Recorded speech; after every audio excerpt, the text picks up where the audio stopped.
नमस्कार, आपण पाहत आहात रॉयल महाराष्ट्र न्यूज। सत्य, निर्भीड, निष्पक्ष आणि विश्वासार्ह पत्रकारितेचा आवाज।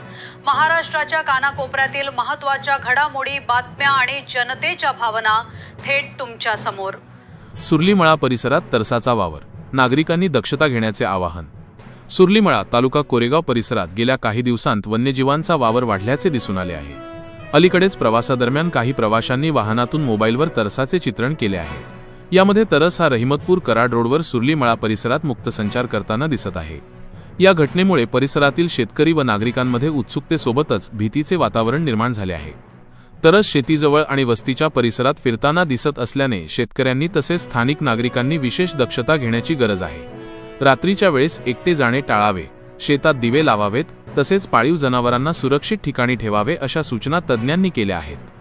अशाच अजून बातम्यांसाठी लाईक करा व सबस्क्राईब करायला विसरू नका। रॉयल महाराष्ट्रीयन न्यूज, तुमचा आवाज, तुमची बातमी।